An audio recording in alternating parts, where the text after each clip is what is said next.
Muy buenos días. Continuaremos con la definición del volumen conductor. En este caso hablaremos un poco acerca de los modelos de fuente bioelectromagnética. Entonces, tenemos el concepto de modelado. Entonces, en primer lugar, tenemos la definición de doublet y de dipolo. El doublet es una pareja de cargas de igual magnitud pero de polaridad inversa. En este caso, esas cargas pueden estar separadas una cierta distancia una de la otra, formando un campo eléctrico como el que se observa en la figura. El dipolo aparece cuando la distancia entre la pareja de cargas, es decir, entre la fuente y el sumidero, se aproxima a cero y la magnitud de la carga se incrementa a infinito, provocando así que el producto entre la distancia y la carga permanezca constante y finita. Es decir, tenemos P igual a Q por D, donde esto es igual al límite de Q por D cuando Q tiende a infinito y D tiende a cero. En el caso del bioelectromagnetismo, nosotros manejamos dos conceptos de dipolo. Tenemos el dipolo de carga,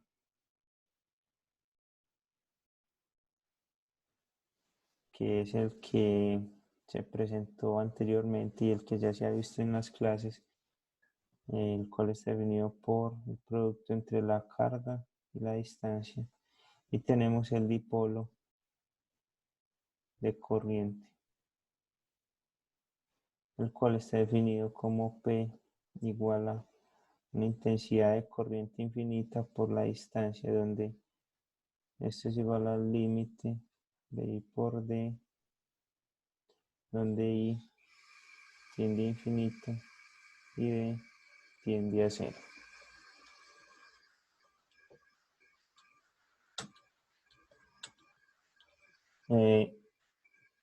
¿Cómo puede comportarse ese dipolo? Entonces podemos tener un dipolo fijo, en el cual tenemos que ese dipolo se encuentra en una ubicación fija, es decir, no se mueve en ninguna parte del volumen.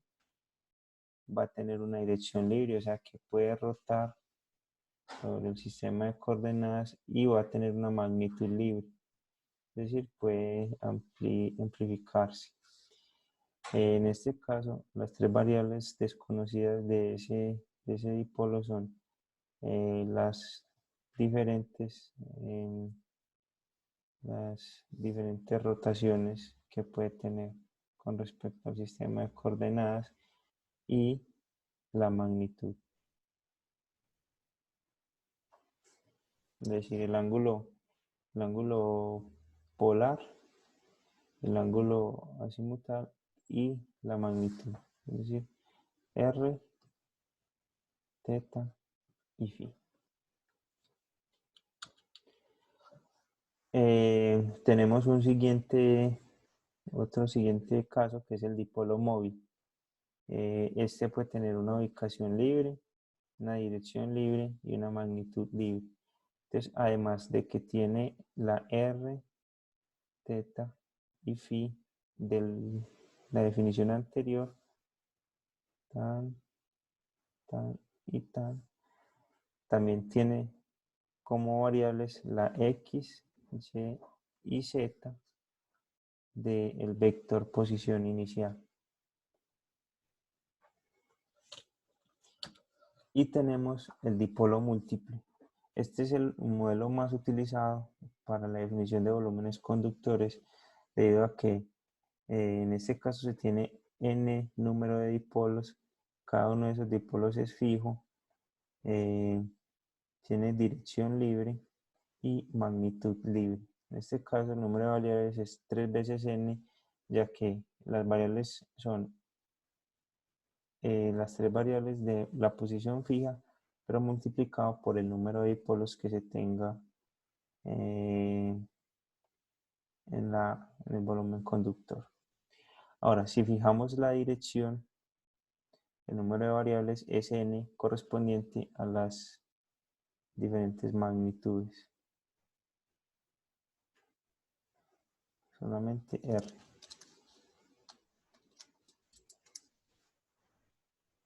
¿Sí? En este caso, R representa la magnitud y θ y φ la dirección. Ahora, ¿cómo funcionan estos modelos? ¿Cómo se pueden interpretar? Entonces,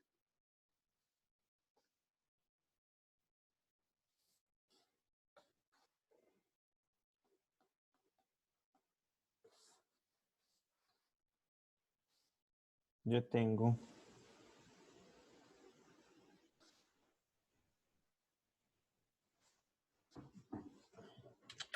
Yo tengo acá,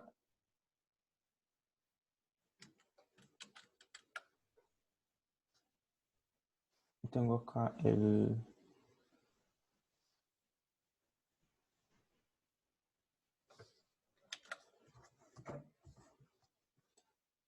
tengo acá,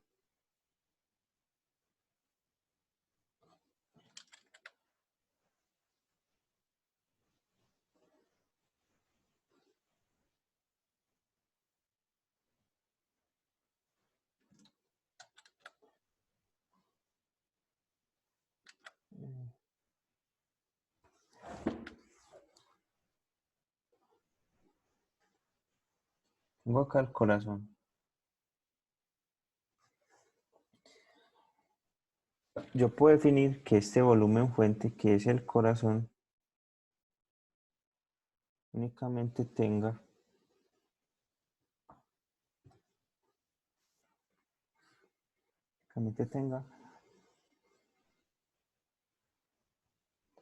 un dipolo,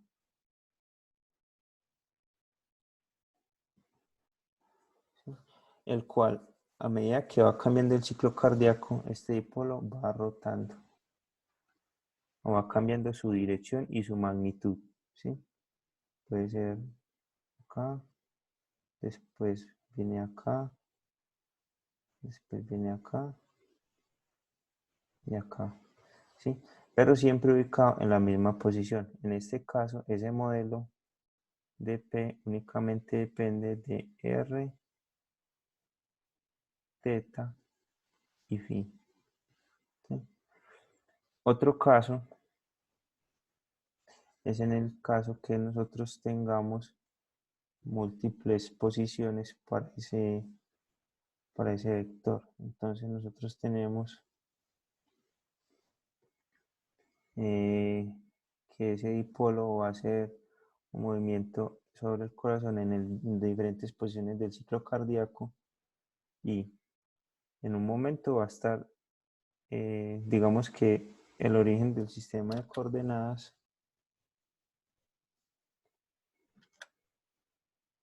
es esta es la posición 0,0,0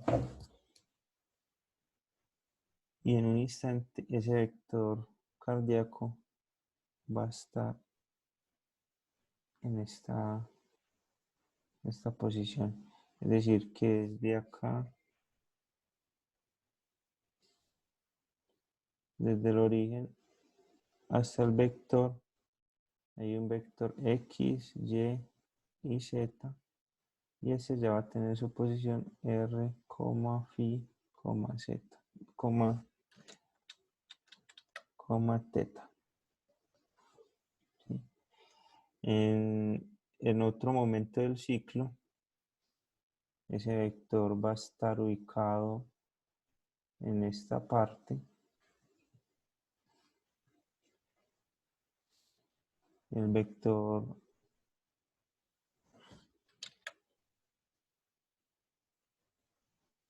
posición inicial va a ser este, también va a tener sus coordenadas X, Y Z.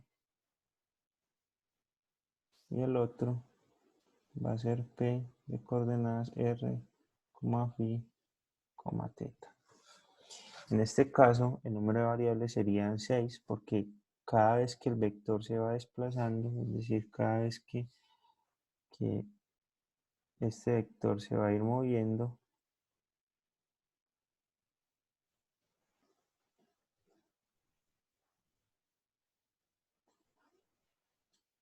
va a aparecer además un vector que me muestra, que me indica a qué posición se desplazó el origen del dipolo.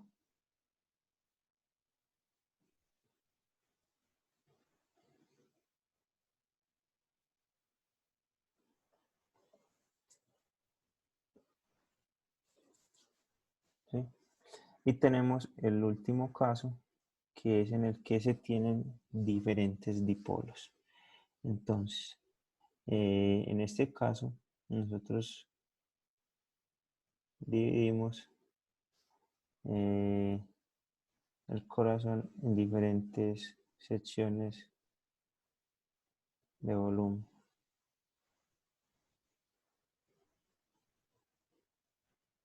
Cada una de estas secciones de volumen puede tener eh, un dipolo diferente, que al realizar la suma de todos me configura un vector dipolo completo. A medida que va pasando el ciclo cardíaco, estos diferentes dipolos van tomando direcciones y magnitudes diferentes,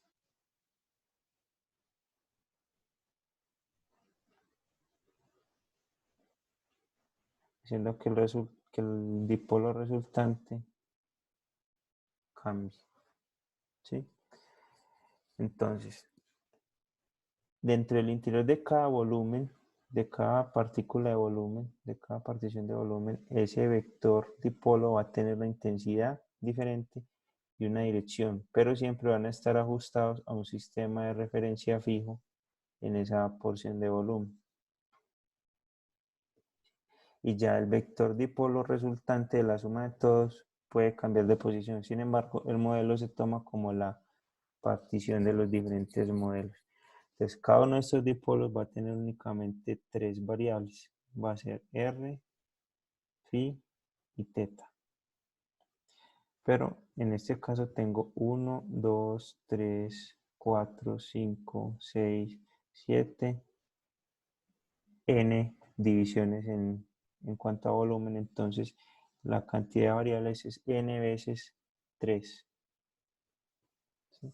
Entonces, de nuevo, tenemos el, el dipolo fijo, el dipolo móvil y el múltiples dipolos. Entonces, el modelo de dipolo fijo, modelo de dipolo móvil, modelo de múltiples dipolos.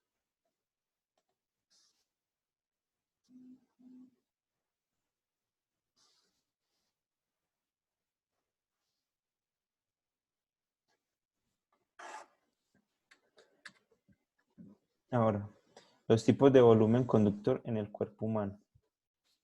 Entonces, como les comentaba, dentro de nuestro cuerpo nosotros tenemos diferentes tejidos, muchos tejidos. Cada uno de esos tejidos tiene propiedades eléctricas diferentes. Entonces, por decir algo, evaluemos únicamente la resistividad. En este caso, decimos la sangre tiene una resistividad de 1.6 ohmios por metro. El corazón, el músculo cardíaco, tiene 2.5 en paralelo y 5.6 en normal. Músculo esquelético 1.9 en paralelo y 13.2 en normal. Pulmones 20, grasa 25 y hueso 177.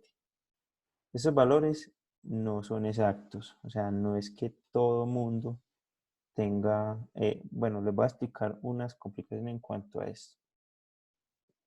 Resulta que todos nosotros, todos los seres humanos tenemos fisiologías diferentes, tenemos cargas electrolíticas diferentes, en un momento del día podemos tener una carga electrolítica diferente a la que tenemos por la noche, comimos grasa, entonces aumentamos la cantidad de tejido lipídico y eso aumenta la densidad. Es decir, estos valores que están acá son valores aproximados, no son que todo el mundo tenga estos valores exactamente. Entonces ahí hay una complicación, ¿sí ven? Empieza a haber una variación entre los diferentes tejidos porque aunque sea el mismo material, va a tener propiedades diferentes para cada uno de los individuos. Por otro lado, observen un fenómeno que pasa acá. Tenemos para el músculo cardíaco dos valores y me está definiendo un valor en paralelo y un valor normal. ¿Qué quiere decir esto? Nosotros tenemos, vamos a simular un músculo esquelético, un músculo normal. Músculo esquelético, bueno, voy a hacer la figurita en el tablero.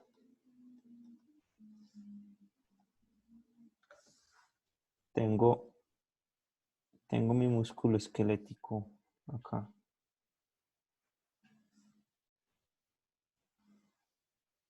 ¿Sí? Ese músculo esquelético está conformado por unas fibras musculares.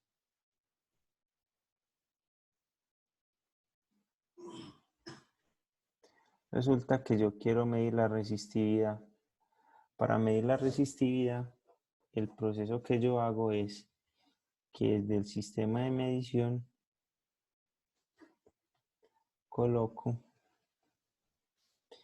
voy a medir la resistividad, voy a llamar esta de acá la dirección paralela y esta dirección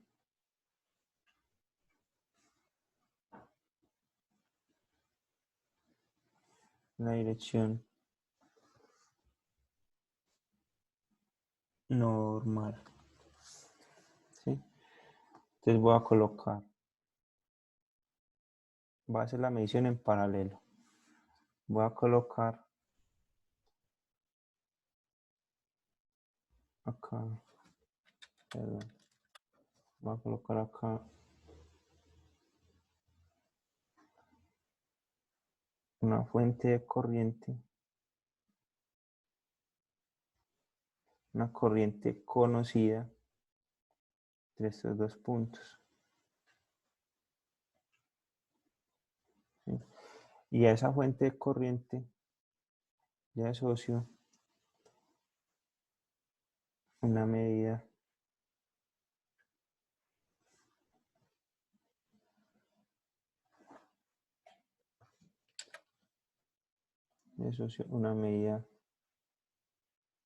del potencial. ¿Sí? Entonces, por ley de Ohm yo tengo que voltaje es igual a corriente por resistencia.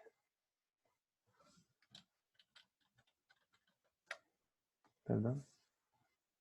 Voltaje igual a corriente por resistencia. ¿Sí? Esa medida la hice en esta dirección paralela. Ahora va a hacer la medida en dirección perpendicular. Entonces, la misma situación. Coloco acá un electrodo conectado a una fuente de corriente con respecto a esta parte inferior y al mismo tiempo coloco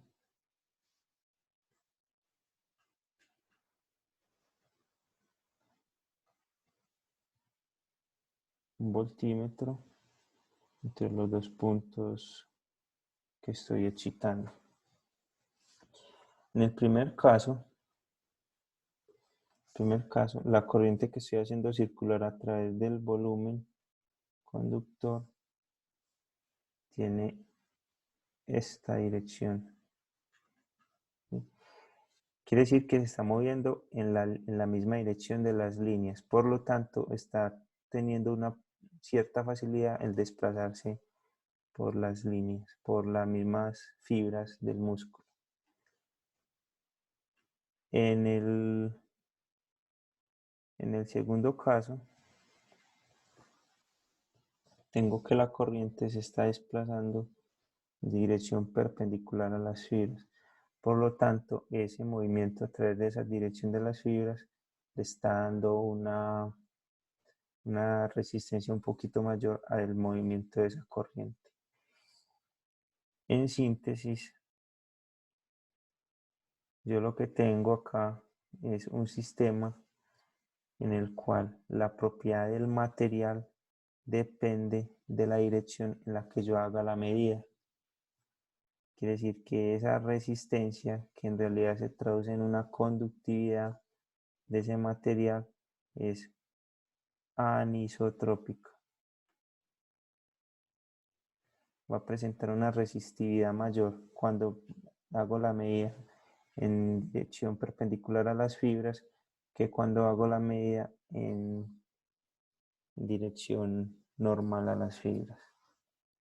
Es decir, conduce mejor la electricidad, conduce mejor la corriente en dirección de las fibras con respecto a la dirección paralela.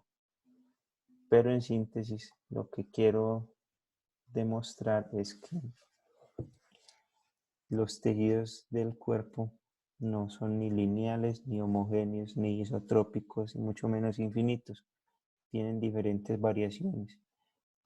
Tiene variaciones por los diferentes tejidos, por las diferentes fisiologías de la persona, por la dirección en que se mida esas propiedades, etcétera, etcétera, etcétera.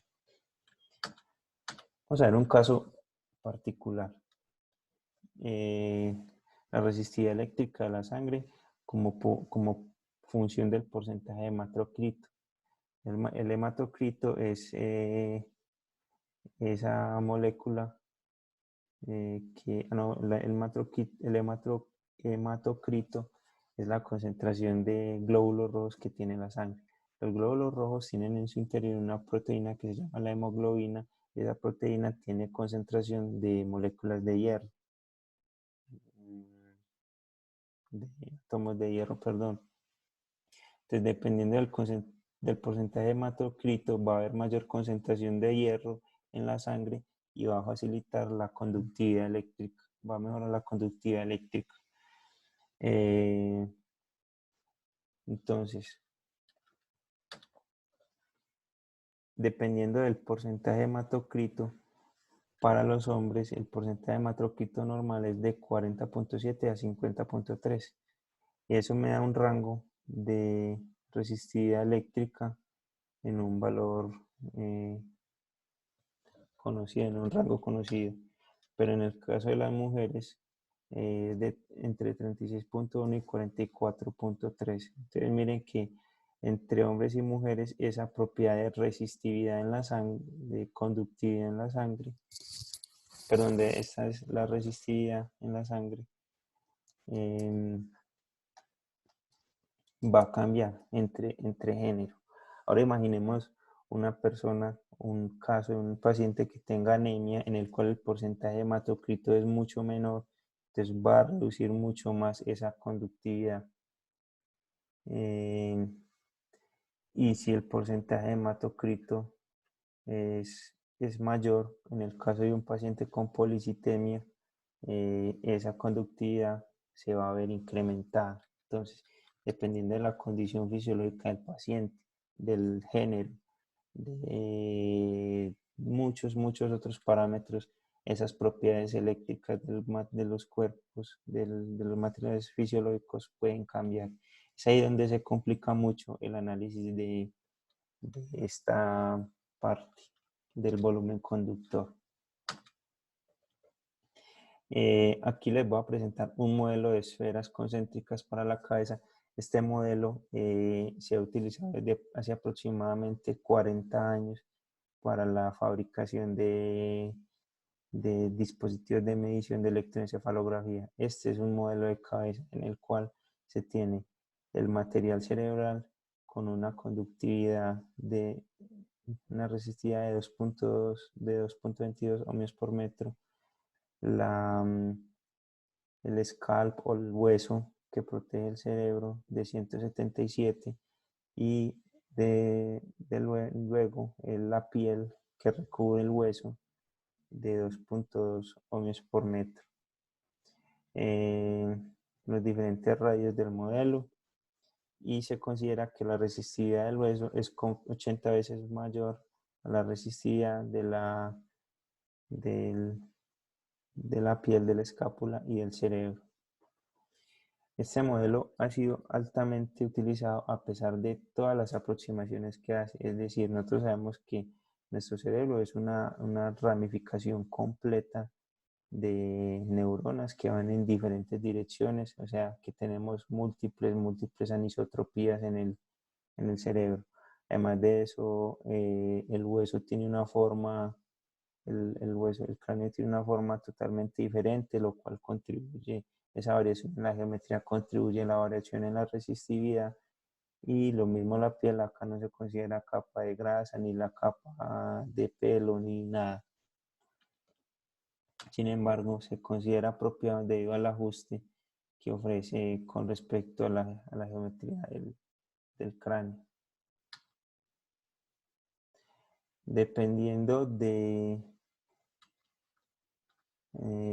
bueno, por ejemplo, acá miren el ajuste completo que tiene con respecto a la parte occipital, a la parte parietal y a la parte frontal, y el ajuste del cerebro en el interior de esa esfera.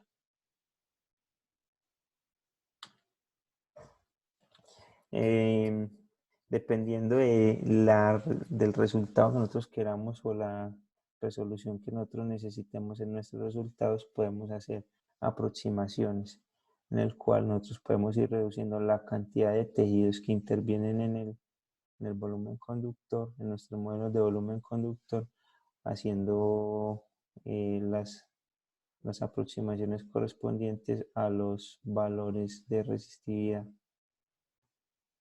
Dependiendo de las aproximaciones que hagamos, van a cambiar los valores de resistividad. En esta tabla les presento algunos de los valores para los tejidos fisiológicos más modelados, las referencias de donde se extrajeron estos valores, pero también les quiero mostrar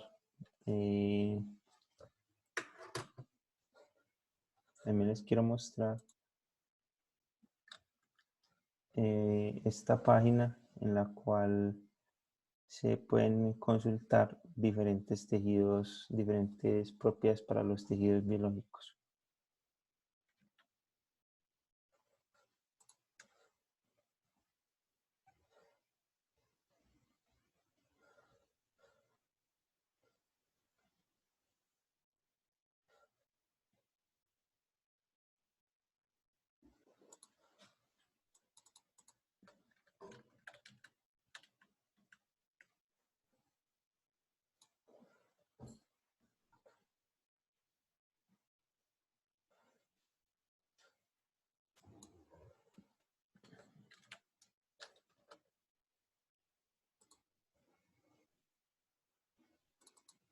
Entonces, en este proyecto eh, se pueden averiguar los diferentes materiales y las diferentes propiedades eléctricas de los diferentes tejidos fisiológicos. Hay diferentes calculadoras y este aplicativo mantiene pues, bastante actualizado. Por ejemplo, vamos a mirar el modo online. Entonces en este yo le puedo decir que yo quiero evaluar a una frecuencia de 25 Hz. 25 Hz. Los diferentes tejidos. Entonces me dice los diferentes tejidos del cuerpo a 25 Hz. Tejidos como el aire, la aorta, la vejiga, la sangre, tienen estas conductividades, estas permitividades relativas con respecto a la del agua, longitudes de onda y profundidad de penetración del campo. También puedo hacerlo seleccionando un único tejido, por decir la sangre,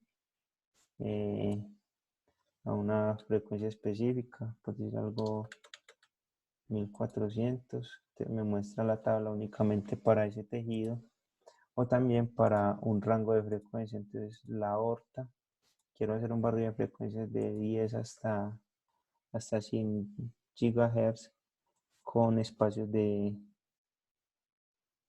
100. Entonces le puedo decir que me muestre y él me muestra la tabla de, de las diferentes frecuencias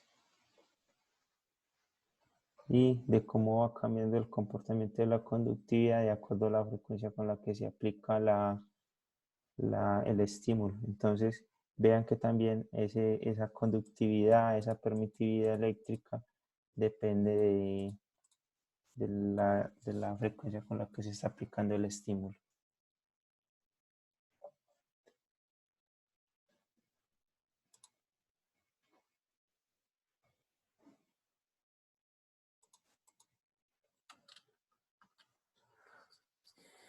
Bueno, luego analizaremos el problema directo y el inverso.